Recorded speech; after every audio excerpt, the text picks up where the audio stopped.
and so do 24,000 people in the ground. Well, when it rains, it pours. It's 2 from 2 balls.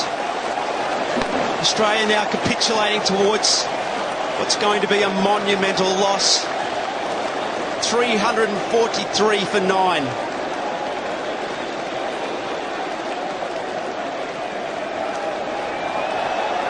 Well, this is unbelievable, really, to see everybody in the ground standing. And the fact is, the Ashes could be won with a hat-trick. Steve Harmison will bowl to Ben Hilfenhaus. Every bone in his body must be shaking, and it's the same all around the oval. Here we go, a hat-trick ball. And a good one that was well played. That's some over.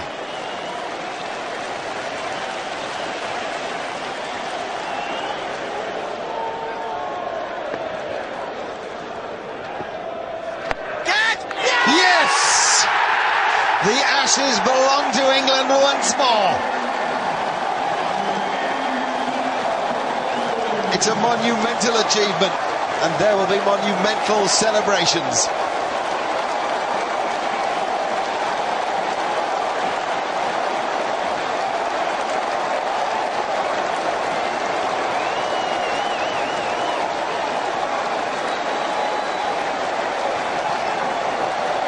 The scoreline mirrors that of 4 years ago,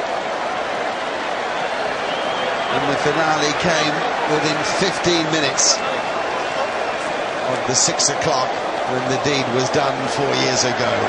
It's an extraordinarily fitting finale for Andrew Flintoff, a Test career that ends in astounding glory here at the Oval today.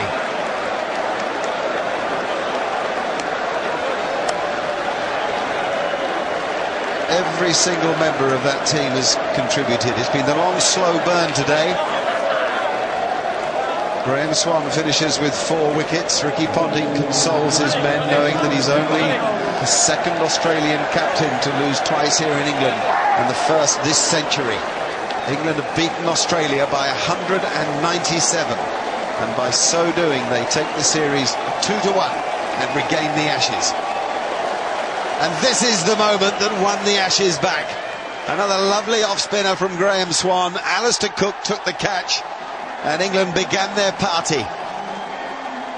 A terrific achievement for Andrew Strauss, for Kevin Peterson, who's missed out, for Otis Gibson and Andy Flower, they're the coaches. But look at the captain, relatively new to the job.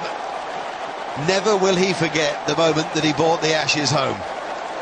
It's a fabulous achievement by this team in a fascinating series that's ebbed and flowed. 348 all out the Australians. Michael Hussey with a brave 121.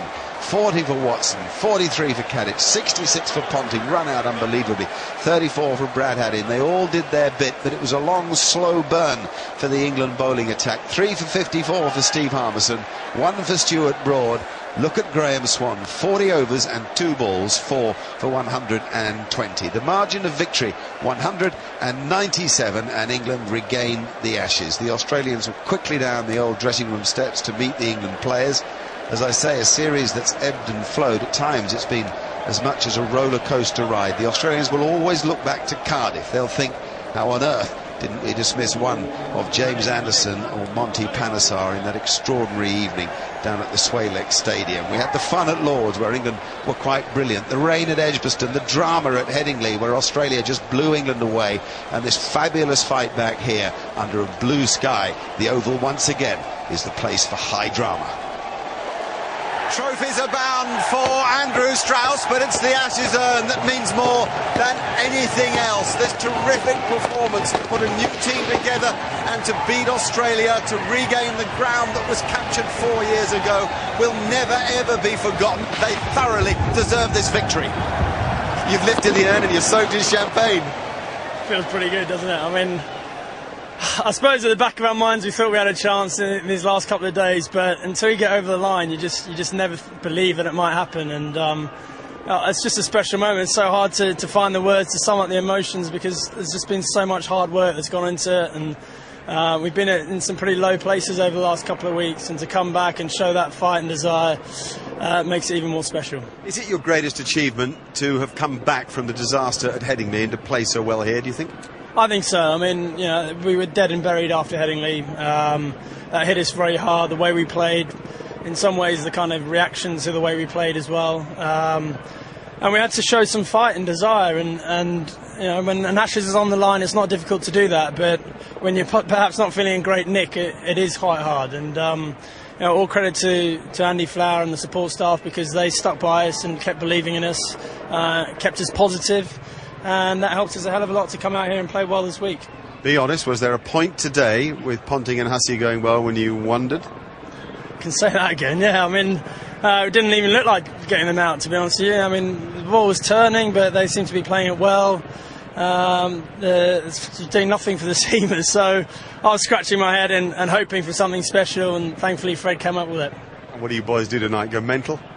I think it'll just be a very, very quiet, sober affair, to be honest. You deserve the biggest party in the world. I suggest you go and have it. Well done. Thanks, Mark. Cheers, thanks. Ricky, amidst all this noise, it's not an easy time to reflect, but what are your immediate thoughts? Oh, of course we're disappointed, but you know, we gave it our all right to the end of the game again here, but you know, we just haven't been good enough. There's been a number of occasions through the series where we played some really good cricket, but the gap between our best and our worst has been too big, and you know, you can't do what we did the other day and lose 8 wickets in a session and expect to win a test match. So that's where the game was decided again. When you were at the wicket today with Michael Hussey playing so well, did you begin to truly believe? I never even looked at the scoreboard, to tell the truth. I was just trying to bat for as long as we could and keep the momentum going our way. You know, we were playing well at the time. The ball was pretty flat at that stage. The seam had worn off, and there wasn't much that was really happening out there, to tell the truth. So it just goes to show, though, when you've got partnerships in this game, you can't afford to give one away. It was always going to be a hard wicket for the next guy to start on, and that's what's really stood out during this test match. You know, when any team's got one wicket, you tend to get a couple on top of it, and more so when it's as worn as much as it has late in the game here. Does it hurt enough to encourage you to come back and have another go? Well, it can't hurt anymore, that's for sure. You know, I was so pumped about this series and wanted to play really well, and wanted to lead the side well, and wanted to win the series. And unfortunately, my own performances probably haven't been good enough either through this series, and so we'll see how we go. You know, I mean, I really enjoyed the series. I've still got a little bit of cricket left in me, I guess, to play, and I still feel like I'm batting well enough. So who knows? 4 years' time, I might be able to come back again. And the last word has to be with this man, Freddie. You do a hell of a fairy tale. Can't believe it, Mark. I don't know what to do with myself. You know, everything that's happened over the past few years, and to finish like this, being part of an Ashes winning team, I just can't express what I'm thinking. Don't know whether to celebrate, cry, what, I don't know, but I'll probably find out in the next few minutes. Tell us about the run out then. Yeah, it's the first time I've ever run out anybody like that in a test match. I'd love to say it's all the hours of practice I put in throwing at stumps, but I'd just be lying. I had a swoop round and picked it up and threw the stumps down. And I could see that Ricky was struggling a little bit and probably celebrated prematurely, but it was just a nice moment. You just had to find a way to have an imprint on the game though, didn't you? Yeah, I didn't get too much to do in this game. It was taken by Stuart Broad, who's probably going to, more than able, come in and fill my shoes. We've seen over the past few weeks he's grown as a cricketer, and I think we found a better all-rounder to take the side on in the future. The Ashes are the most special thing in cricket. Will you miss them? Yeah, of course I will. Nothing will be able to replicate this in one day form or 2020.